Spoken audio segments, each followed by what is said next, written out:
Ravi de vous retrouver encore ce soir.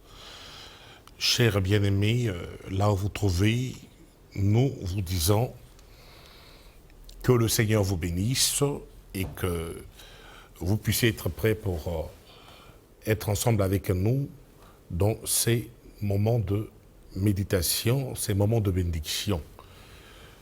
Et nous vous savons très nombreux. Pourquoi? Parce que profondeur de la doctrine est une émission qui est bien attendue de partout à cause de la richesse, à cause des profondeurs que Adonai, Dieu de l'univers, est en train d'utiliser son humble serviteur que je suis.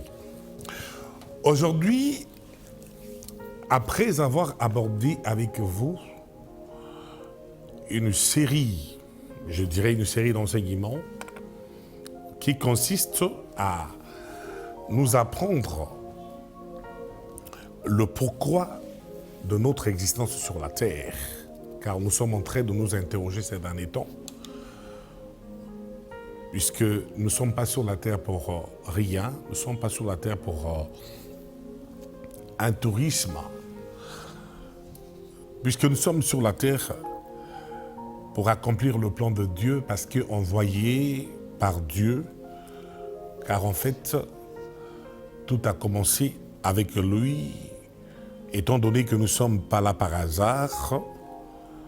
Et voilà, nous sommes en train de vous faire comprendre, surtout à ceux-là qui jusqu'à aujourd'hui n'ont pas encore accepté Jésus-Christ, et même à ceux-là qui ont déjà accepté Jésus-Christ, qui le suivent.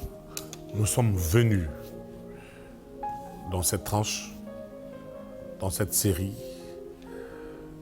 encore avec un nouveau thème.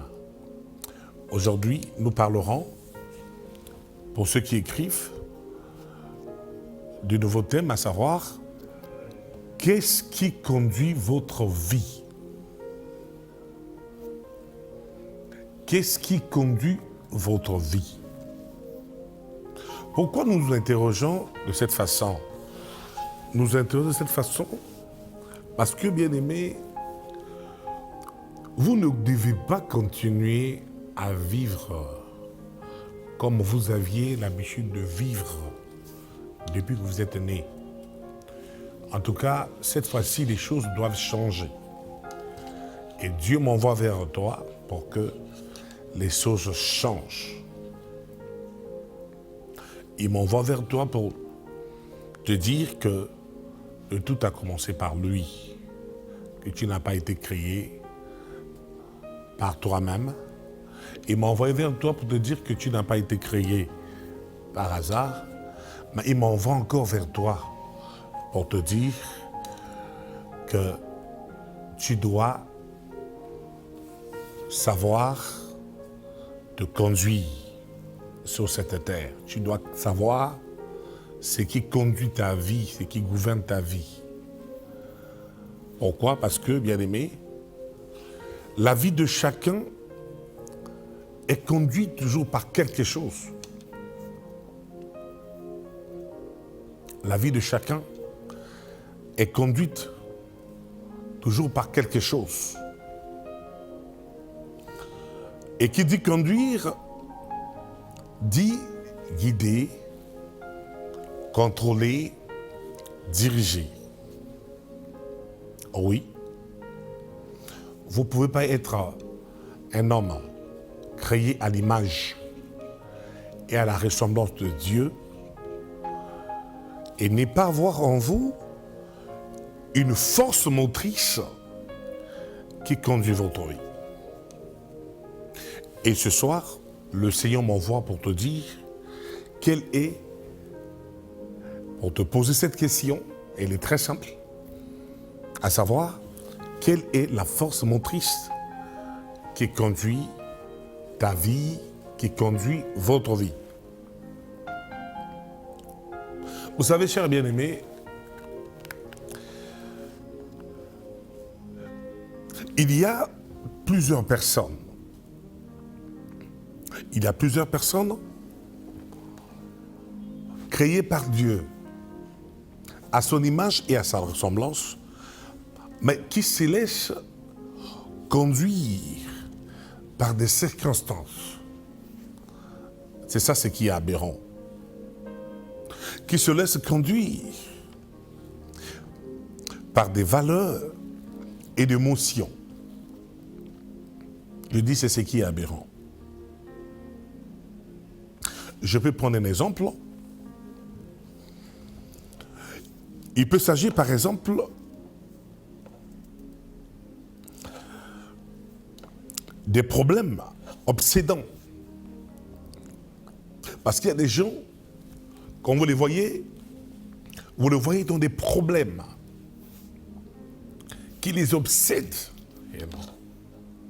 Vous les voyez dans des problèmes qui leur fait manquer d'appétit, mais qui leur font manquer même le sommeil et qui leur font manquer même l'envie de vivre. Peut-être qu'il s'agit de votre cas que vous me suivez. Et qui se laissent conduire par ce genre de problèmes. D'autres, par contre, ils se laissent conduire par des pressions ou soit par un délai à respecter. Il y a une situation et en cette situation, il y a une dérogation qui lui a été donnée, un délai. Il y a des gens comme ça et qui se laissent entraîner par des pressions liées à ce genre de circonstances qui s'imposent à sa personne. Par contre, d'autres, il peut aussi s'agir d'un souvenir pénible, d'une peur ou d'une superstition. Il se laisse conduire de cette façon. Et la question qu'on doit se poser, chers bien-aimés, est-ce vraiment ça, c'est que votre créature voudrait pour votre vie? Moi, je ne le crois pas. Moi, je ne le pense pas. Mais alors, qu'est-ce qui conduit, qu'est-ce qui gouverne votre vie? Parce que vous avez été créé par Dieu, chers bien-aimés. Et normalement, ce n'est pas de façon un peu imbu de vous-même. Ce n'est pas un peu de façon aléatoire que votre vie, de façon volontaire, que votre vie doit et devrait être conduite. Et avant de vous dire normalement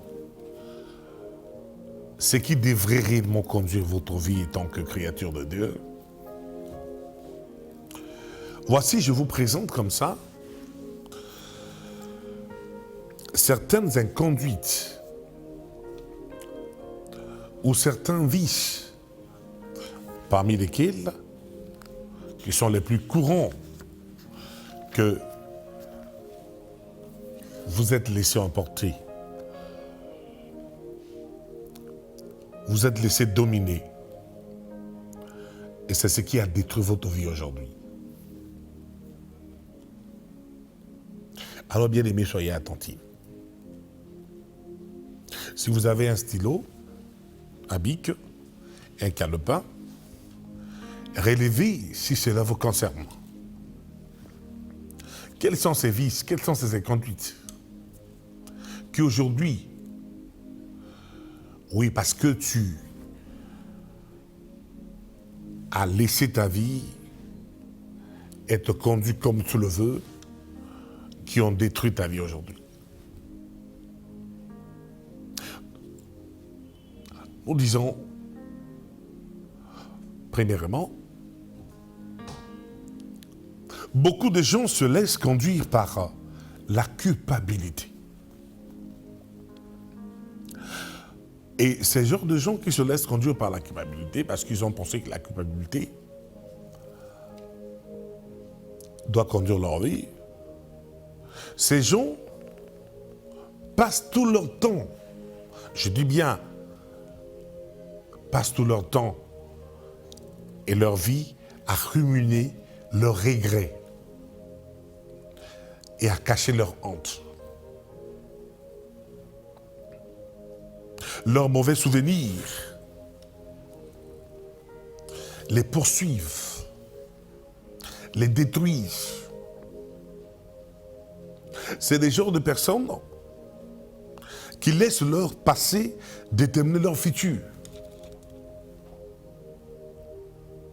Ils ne savent pas que ces faisons, ils se punissent eux-mêmes, inconsciemment.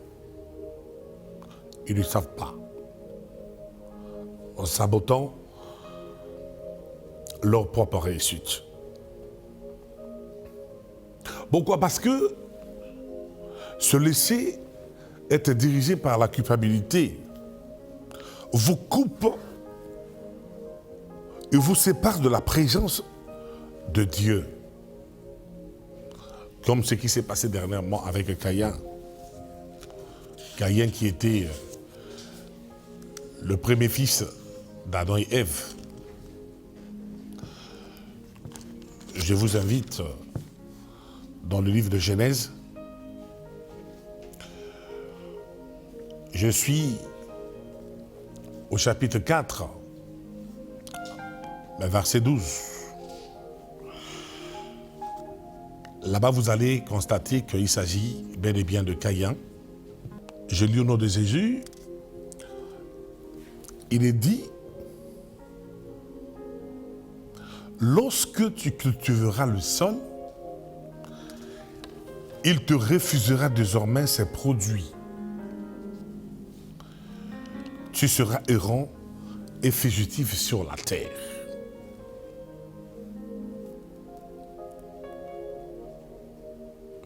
Dans d'autres versions, il est dit, tu seras errant et vagabond sur la terre. Là, il s'agit bel et bien de Caïn, après avoir tué son frère Abel. Il est tombé dans le péché de meurtre, parce que ayant tué son frère, au lieu d'aller vers Dieu pour demander à ce que Dieu le pardonne, parce qu'avant même de commettre ce forfait,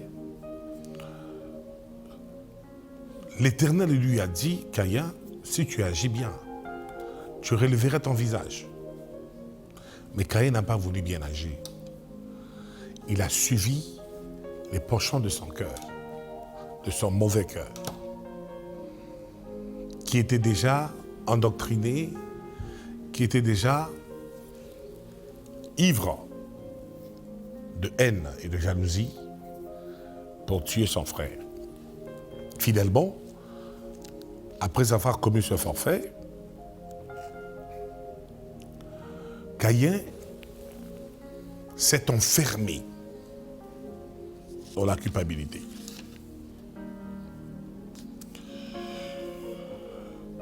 Caïn a laissé le mauvais souvenir hanter sa vie. Il a laissé cet acte de culpabilité, oui, le couper de la présence de Dieu. Et c'est à ce moment-là que l'Éternel nous dit, le passage qu'on vient de lire, que Caïn, tu seras errant et vagabond sur terre. Et telle est la situation, chers bien-aimés, de la majorité des hommes aujourd'hui, qui, à cause de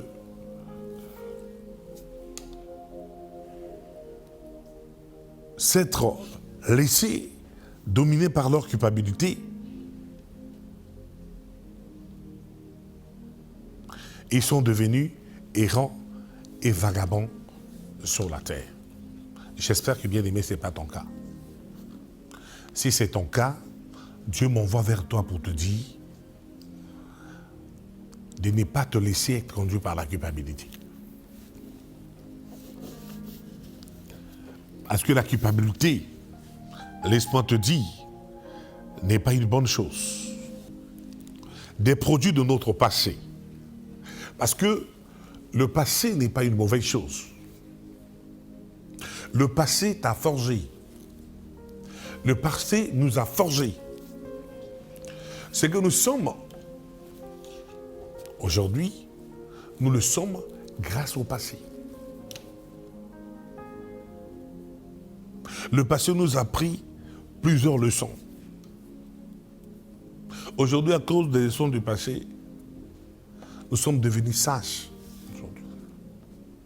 Nous avons commencé et nous avons pris des décisions qui nous sont salutaires aujourd'hui. Donc, ce que nous disons, nous sommes des produits de notre passé. Mais ce qui est à retenir est que nous ne sommes pas obligés d'en être prisonniers. Donc, toi qui me suis, le Seigneur m'envoie vers toi pour te dire de sortir de cette prison de ton passé. Ne te laisse pas embrigader par ton passé. Ton passé, au dehors d'avoir accompli un bon travail en te forgeant, le passé, au présent et au futur, n'a plus rien à t'apporter. Voilà pourquoi il n'est pas normal que tu prennes ta vie qui est temporaire, ta vie qui n'est pas longue, qui est passagère, et que tu passes tout ton temps à pouvoir te culpabiliser. Ne reste pas prisonnier de ton passé. Je sais que tu as connu un passé difficile.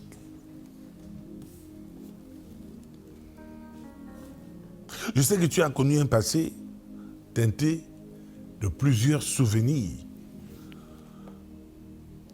qui te sont devenus indélébiles aujourd'hui, qui ne se fassent pas facilement. Mais je viens pour te dire, frère bien-aimé, de changer la façon de voir des choses. Je viens pour te dire de changer la façon de concevoir les choses. Je viens, envoyé par Dieu, te dire de commencer dorénavant à voir la vie telle que Dieu le veut la voir. Pourquoi? Parce que le plan de Dieu n'est pas limité par ton passé. Retiens ça comme ça. J'insiste et je répète que tu n'es pas obligé de rester enfermé, isolé, de pouvoir t'enflammer, t'exploser à cause de ton passé. Pourquoi? Parce que le plan de Dieu n'est pas limité par ton passé. Ne t'ai-je pas dit que Dieu a des plans merveilleux? Des plans de bonheur pour toi? Ne t'ai-je pas dit que Dieu ne t'a pas envoyé sur la terre pour déambuler, pour traîner, pour te pavaner? Que Dieu t'a envoyé sur la terre après qu'il ait forgé tout un plan spécial pour toi? Oui, tu as un plan que Dieu a déjà préparé pour toi. Mais si tu restes dans ta culpabilité, comme Caïn, tu vas commencer à errer.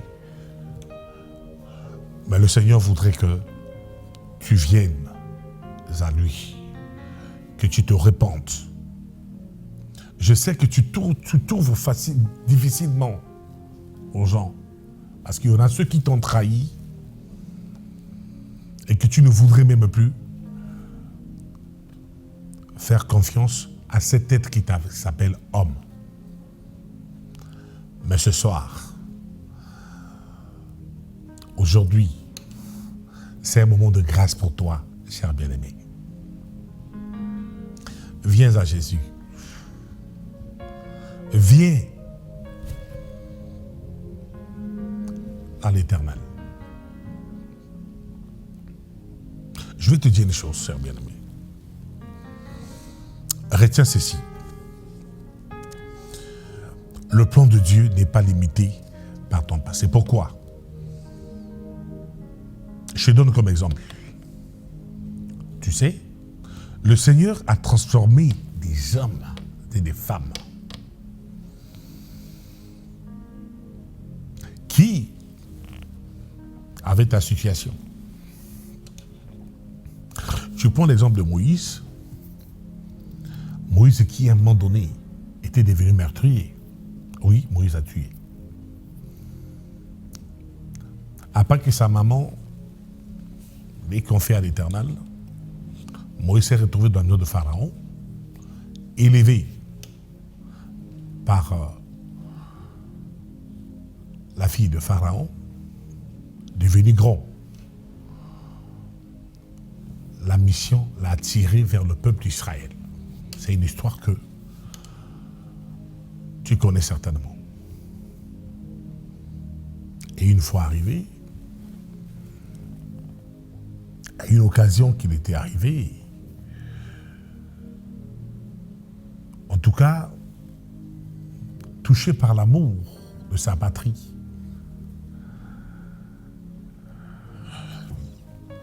on va comme ça croiser un Égyptien et un Israélien en train de se battre. La Bible dit, Moïse est arrivé à commettre un meurtre. Il a tué l'Égyptien. Vous savez, quand vous tuez quelqu'un, c'est pas facile. Oui, c'est pas facile de tuer un être humain.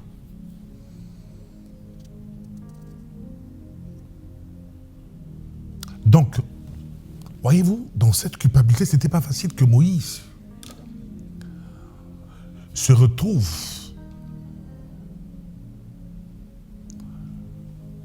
leader, berger du peuple de l'Éternel. Il est devenu. Pourquoi? Parce que la grâce du Seigneur l'avait rencontré.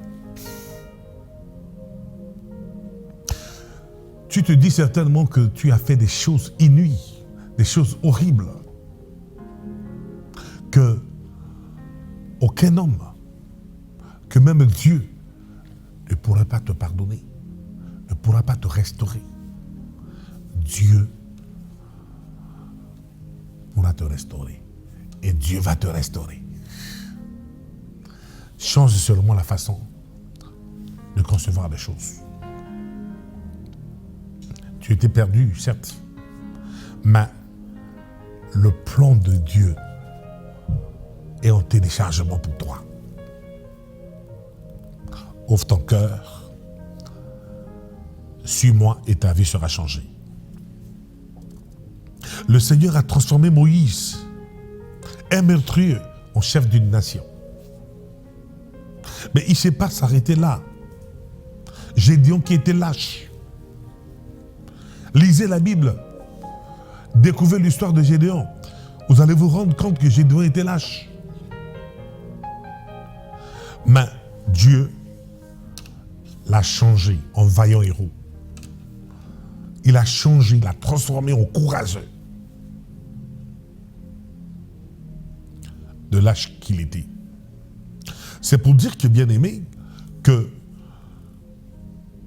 ton Dieu, ce Dieu que j'apporte, Jésus-Christ, est capable d'accomplir des grandes choses dans ta vie. Je dis bien des grandes choses dans ta vie que tu ignores. Des grandes choses que même ton entendement ne peut pas les concevoir. Et le Seigneur sait mieux que personne donner un nouveau départ aux hommes. Alléluia. Voilà pourquoi, si nous allons dans, permettez-moi, le livre de Psaume, chapitre 32, versets 1 à 2, Psaume chapitre 32. Prenez la Bible avec moi. Verset 1. Vous allez dire, il s'agit bel et bien de la méditation de David. Il est dit, heureux l'homme dont la faute est effacée et le péché pardonné. Heureux l'homme au compte de qui l'Éternel ne porte pas de péché et qui est exempt de mauvaise foi. Voilà ce que pouvait dire David. Dieu est capable, ma soeur, mon frère, de pouvoir te sortir de ta culpabilité. Peu importe ce que tu as fait hier. Tu as certainement tué ou tu as certainement commis des fautes graves, des erreurs. Tu as volé, que sais-je encore, tu as avorté, que sais-je encore.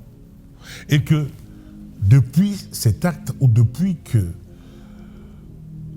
tu t'es retrouvé dans cette vie, tu ne crois plus que les choses pourront être restaurées, les choses pourront être améliorées.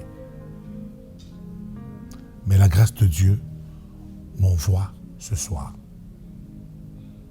pour dire avec David que heureux celui qui a à qui la transgression est remise. Dieu veut te pardonner. C'est même ça le but de sa mort à la croix. C'était pour que tes péchés soient pardonnés. Là, il pouvait dire sur la croix que Père, pardonne-leur, car ils ne savent pas ce qu'ils font. Et celui qui ne sait pas ce qu'il fait, c'est toi. Tu es parmi ceux-là. Tu es peut-être dans l'occultisme. Oui, tu es dans l'occultisme. Je sais qu'il y en a des gens. Il y a des gens qui sont dans l'occultisme et qui veulent sortir, mais qui ne savent pas quel sens se vouer parce qu'ils se disent, mais qui pourra m'accepter? Dieu va t'accepter.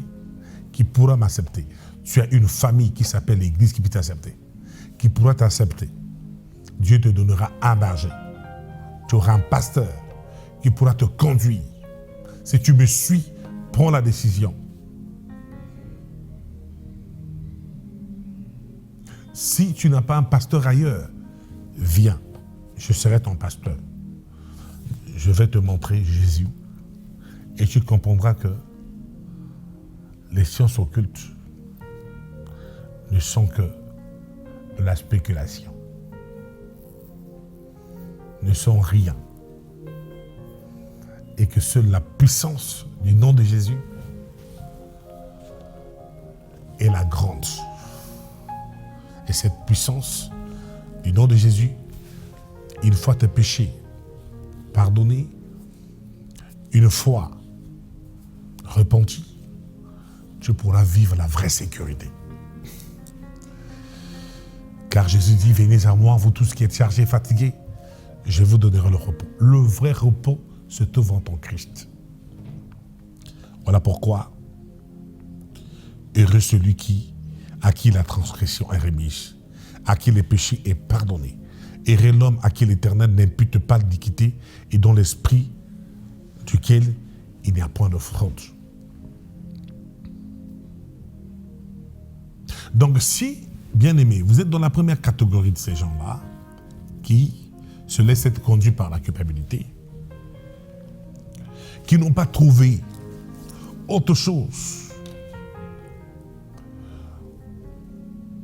de plus sine qua non, de plus valeureux pour conduire leur vie.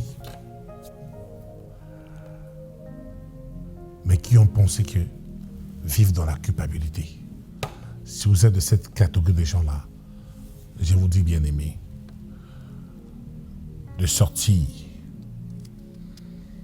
de ces inconduites, de sortir de ces vices qui ne seront que là pour vous détruire et vous détruire complètement. Il y a aussi d'autres personnes, non. Non, celles-là ne vivent pas dans la culpabilité. Mais elles préfèrent se laisser conduire par la rancune et la colère. Bien-aimé, Dieu ne t'a pas envoyé sur la terre pour que tu sois conduit par autre chose que par lui. Non, je suis obligé de te le dire. Je n'attends pas la fin pour te dire. Dieu t'a créé pour lui. Il t'a envoyé sur la terre pour accomplir ses plans. Tu as une origine en lui, j'insiste. Ta raison d'être sur la terre, c'est lui. Tu as une identité en lui, tu as une valeur et tu as une destinée. Donc quand tu te laisses conduire par la culpabilité, et tu te laisses encore, comme les gens de cette catégorie, la deuxième catégorie que je les appelle comme ça, se laisse conduire par la rancune et la colère, alors là, bien-aimé, vous risquerez de passer toute votre vie sans accomplir les plans de l'Éternel. C'est ça le problème. Je voudrais qu'avant t'amener dans des profondeurs, parce que nous aurons bel et bien des profondeurs, que tu comprennes d'abord ces petites choses qui sont petites mais profondes. Très profondes. Ces petites choses qui donnent un sens véritable à ta vie. Parce que ce qui te manque, c'est le sens véritable de la vie. Ne te laisse pas conduire par la rancune. Ne te laisse pas conduire par la colère. Vous savez, des gens qui se laissent conduire par la rancune, la colère, et c'est quoi? Et ce sont des gens qui ruminent le mal qu'on leur a fait sans jamais tourner la page. Bien aimé, dans la vie, tu es appelé à vivre en communauté. Et la vie en communauté est une vie qui ne manque pas des écueils. Il y a toujours des accrochages. C'est ça la vie en communauté, parce que la vie en communauté vous permet de pouvoir grandir. Voilà pourquoi il faut savoir c'est que c'est le vivre ensemble. Mais vous ne pouvez pas rester là à ruminer le mal là qu'on vous a fait sans jamais tourner la page. Au lieu d'apaiser cette souffrance en pardonnant. Parce que la volonté de Dieu n'est pas que tu restes longtemps à ruminer le mal qu'on t'a fait. La volonté de Dieu est que tu tournes la page du mal qu'on t'a fait. Et si tu n'as jamais tourné la page et que tu as laissé la colère et tu as laissé la rancune conduire ta vie, cher bien-aimé, Dieu m'envoie ce soir pour te dire que cela ne t'amènerait pas le bonheur. Cela n'est pas salutaire.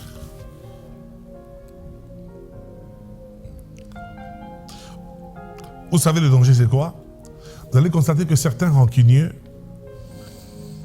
se renferment sur eux-mêmes. Pendant que je parle, bien-aimé, si tu es de la catégorie et que tu es rancunier, sors de cet enfermement que tu as choisi, de cette prison que tu as choisie. Oui, voilà ce que la rancune, la colère cause. D'autres alors s'explosent et s'en prennent à leur entourage. Et je viens ici pour te dire que la parole de Dieu nous enseigne que ces deux réactions sont mauvaises et inutiles. Ne t'enferme pas, car il n'est pas bon que l'homme soit seul. Mais ne s'explose pas aussi. Parce que Dieu t'a créé non pas pour que tu vives d'explosion en explosion. Car tu risqueras de t'exploser. Mais Dieu t'a créé pour vivre avec les autres. Car il n'est pas bon que l'homme soit seul. Pour apprendre de vivre ensemble. Et non pas seulement pour apprendre à vivre ensemble, mais Dieu t'a aussi créé normalement pour que tu ne sois pas là en train de nourrir ces mauvais sentiments. Vous savez, chers bien-aimés, la rancune vous fait toujours plus de mal à vous qu'à votre adversaire, à celui qui vous a fait du mal. Oui. Lui, il a probablement oublié le mal qu'il vous a fait et a poursuivi sa route. Alors que vous continuez à baigner dans votre souffrance et à faire perdurer le passé pour rien. Il n'est plus là. Écoutez-moi. Ce que vous ont blessé dans le passé ne fait continuer à le faire que si vous vous accrochez à votre rancune. Mais si vous oubliez cela, ils ne pourront plus avoir cette force de continuer à vous blesser à tout moment. Ce qui est passé, enfant de Dieu. Ne restez pas là, car si vous restez là, c'est une erreur que vous commettez. Pourquoi? Parce que rien n'y changera. Oubliez le passé. Votre amertume, suivez-moi très bien, a pour seul résultat de vous détruire. Alors aujourd'hui, vous avez développé les maladies appelées maladies psychosomatiques. Oui.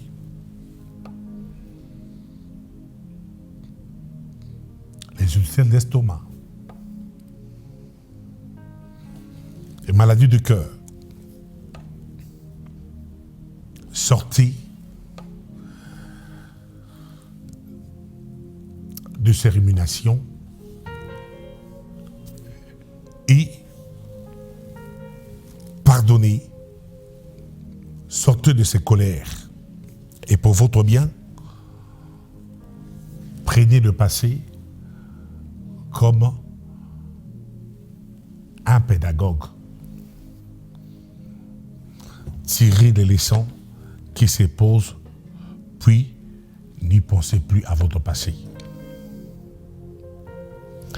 Pour finir, je vous donne ce verset, Job chapitre 5, verset 2 qui dit « Car c'est l'emportement qui tue un insensé, et c'est la colère qui fait périr le sot. »